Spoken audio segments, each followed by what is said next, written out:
Hello everyone, and welcome to the Beauty Matters with me, Hussain. Today, we are going to talk about the impact that social media has had on the beauty and fashion industries. One recent change in the beauty and fashion industries is how these industries are marketed. And we will talk widely with a social media influencer with over 3 million followers. Hello, Rawan. Hi, how are you? Thank you for being with me today. Thank you for having me. You look amazing. Thank you. So, Rawan, I introduced you as a social media influencer. Have I introduced you right? And what is a social media influencer? So a lot of people mistake a social media influencer for anyone who has followers on Instagram on a public page and who has a good sense of fashion, for example, or looks good on camera. I see a social media influencer as not someone who has many followers. It's someone with true influence, someone who has a message on people, someone who spreads that message positively or negatively. So I think I am a I believe I am a social media influencer who represents women around the world that we can do so many things. We can be young, we can be independent, we can be successful, educated in our own field. And we will talk about your personality in different aspects during the show.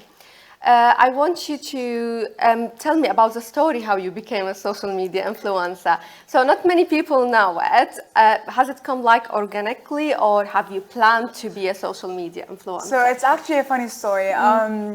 4 years ago, I just finished high school and I'm moving to London for law school. And I had a high school sweetheart and we broke up. So what's better revenge than to show off on Instagram? So I opened up my Instagram page and I started to post nice pictures of me in the US. As soon as I moved to London, nice pictures of me in London. And I used to write about my ex.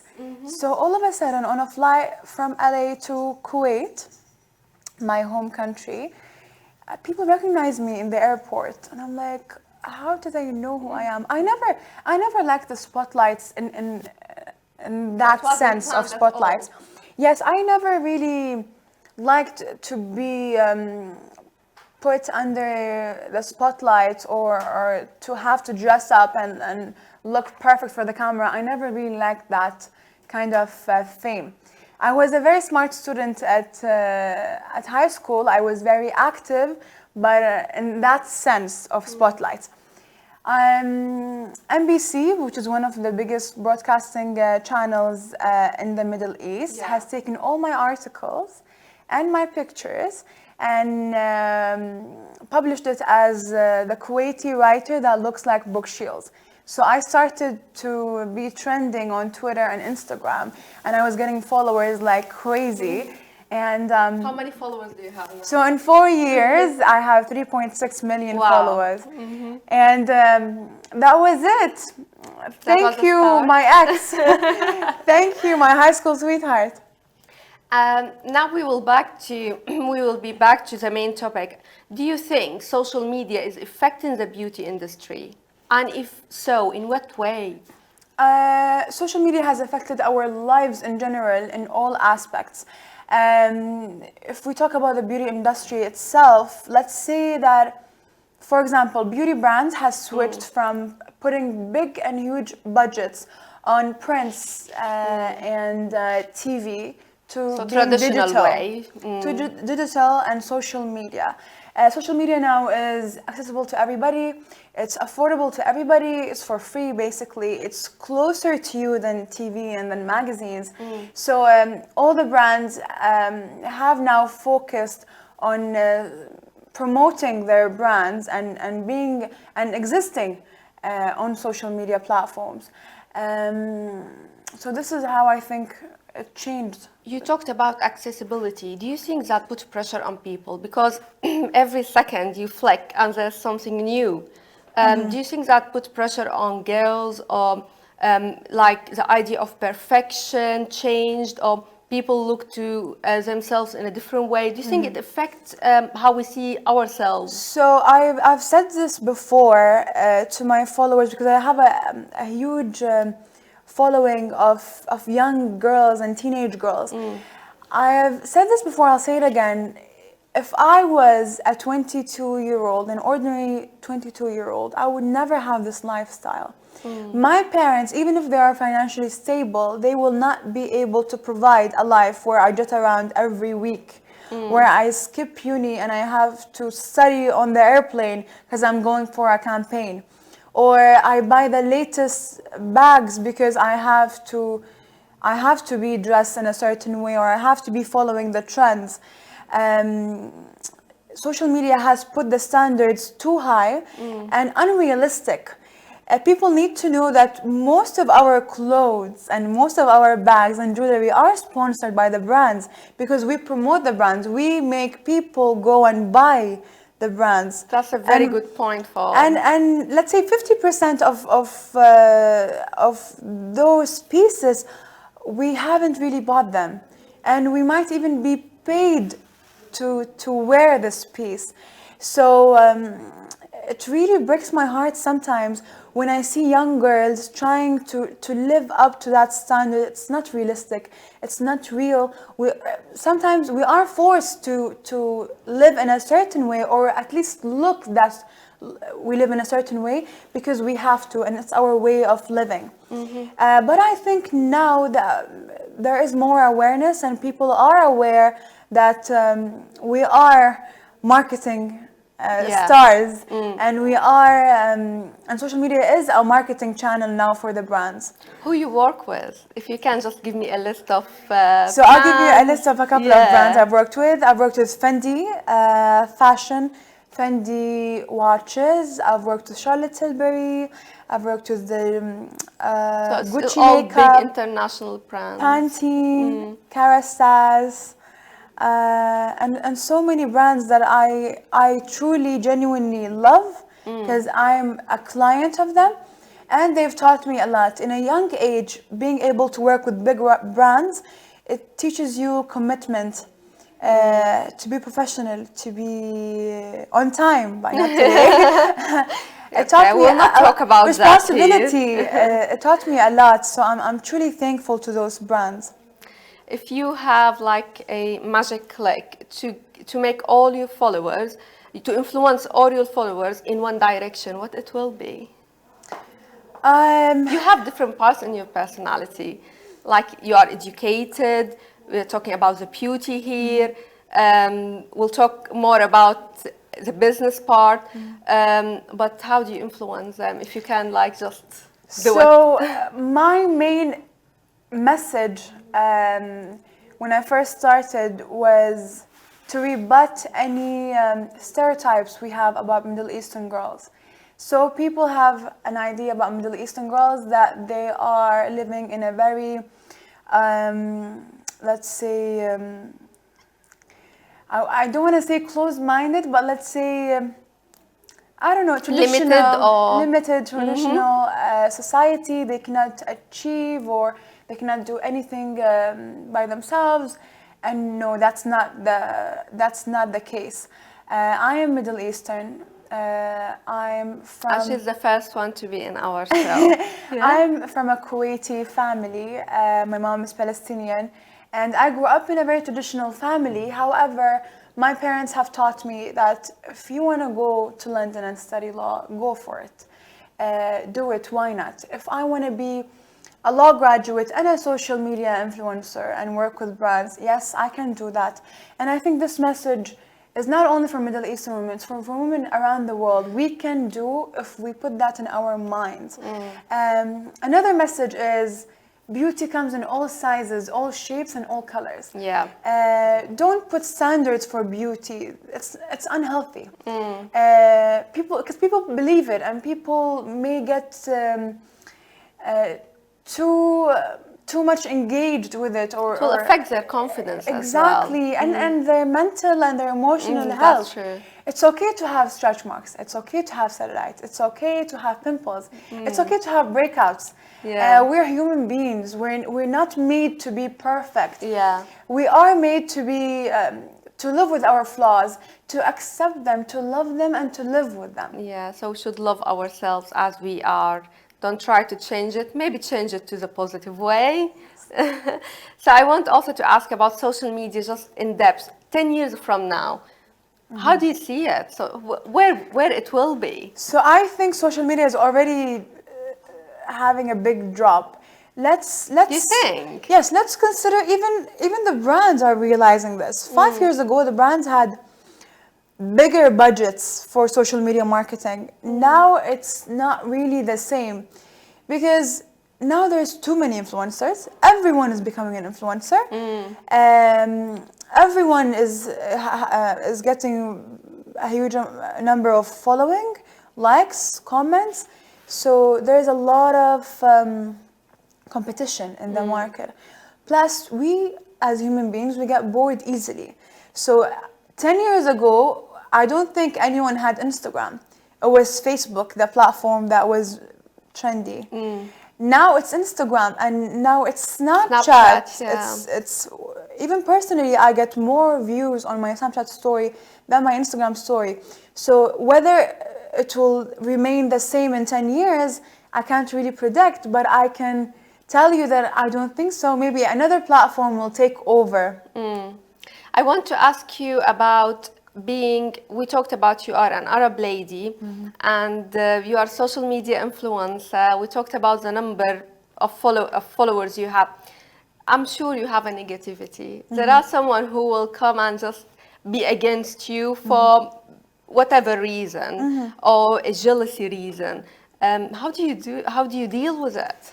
So of course, when I first started, I was replying to every and each negative comment, like, why would you people be so negative? Yeah. Why would you spread negativity and hate? Why would you hate someone that you don't even know in real life? Like, you don't know what this person is going through. Maybe I show you that I'm happy, I'm doing amazingly well, but maybe that's not the case. Maybe I am having some issues. So why would you like hurt someone's feelings?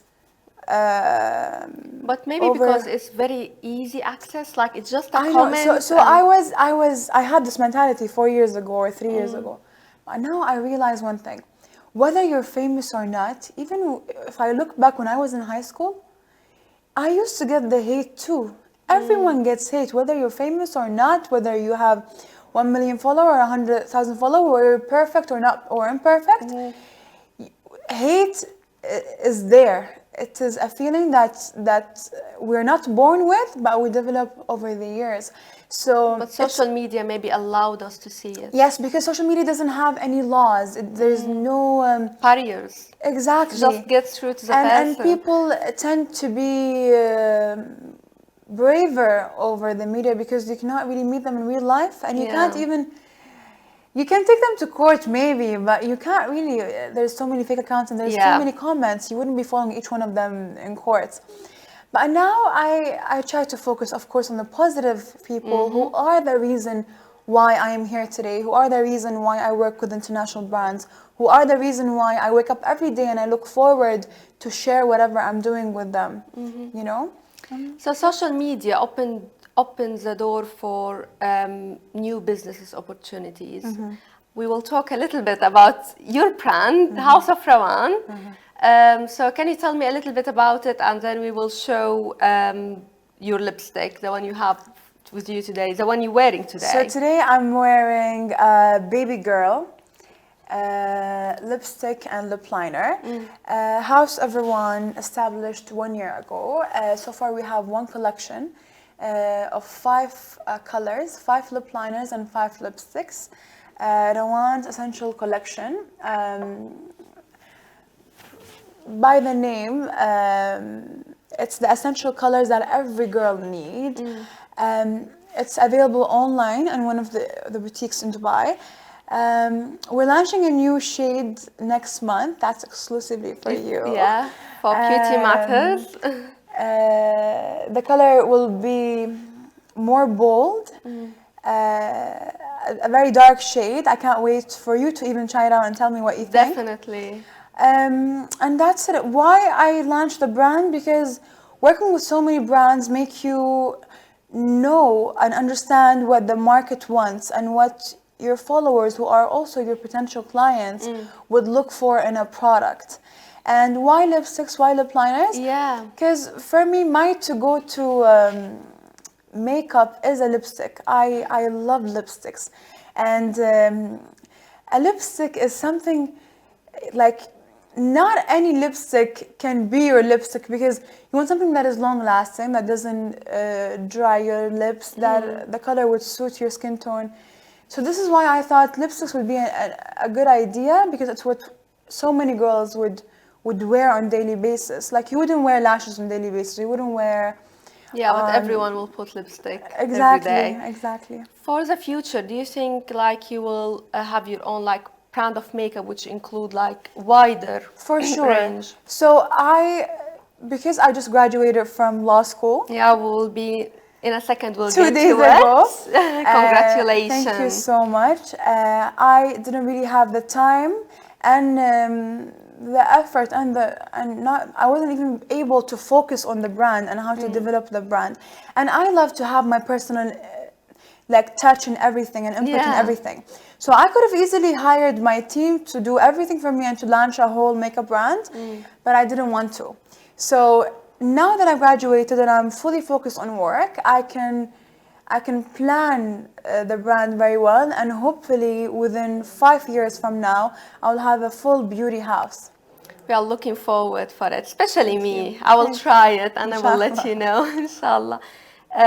Rawan, as a person now, you just finished your degree. Congratulations. Thank you. Tell me a little bit more about you. We talked about your online presence, and now we want to talk a little bit more about you as a person. What do you want to know? I want to know about why you chose your course, why London, what's your future plan in regards to law?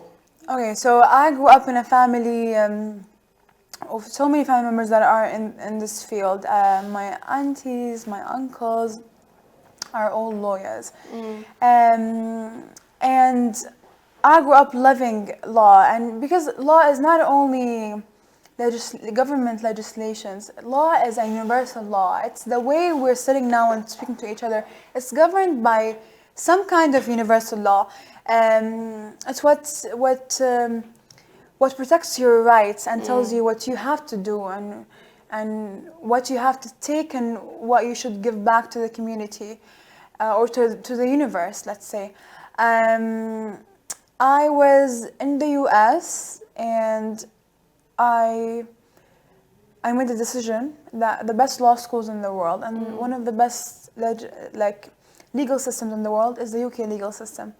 So why not move to London? And London is the center of the world. It's the hub of the world. Yeah, it's 6 hours to the US, 6 hours to Dubai, an hour to anywhere in Europe. It's a beautiful metropolitan city. Dreams are becoming true here. It's a land of opportunities.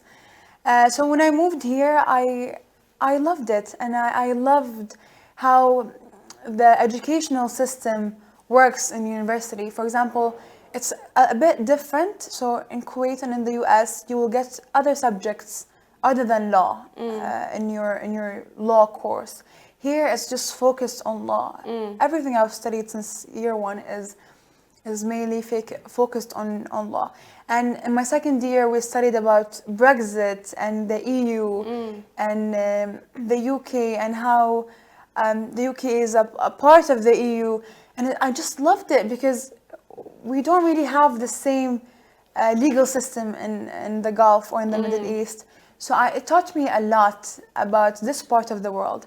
I'm thankful, I'm blessed to have studied in a city like London for the I'm past 4 very years. well done for the big achievement. Thank you. What's the future plans? So now we finished. What's next? So I won't really work with my law degree anytime soon. I'm looking forward to do a master's degree and a PhD degree, but in later stages. For now, I want to focus on social media and on my work because I've spent 4 years of not being able to do any proper business.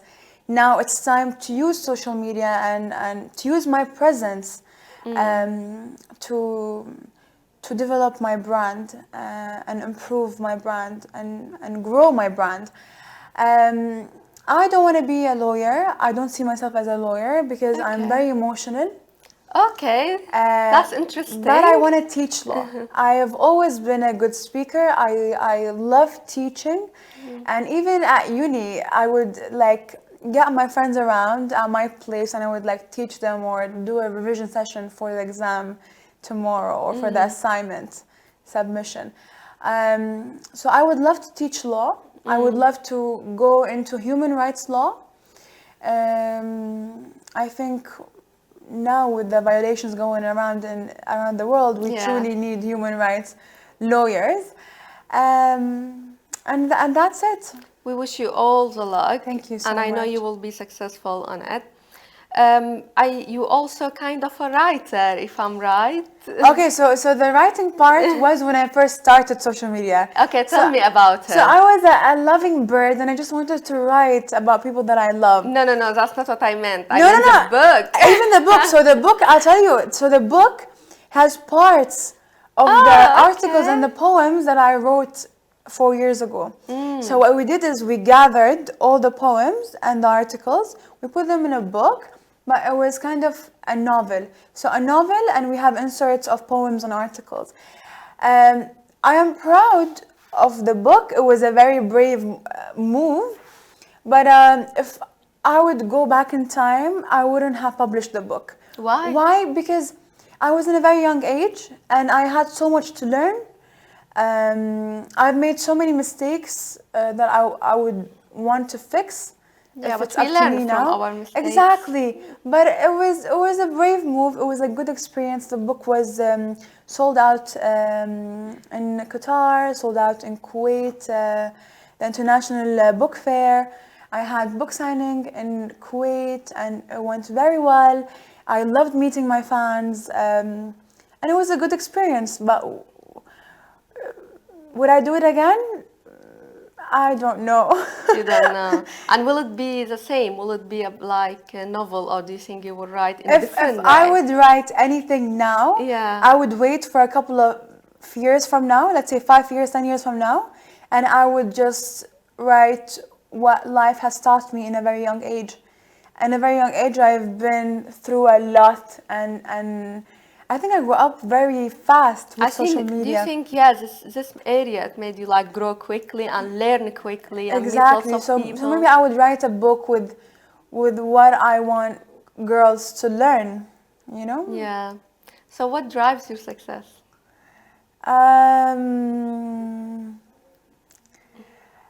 God's blessings, my parents' blessings, and hard work, dedication.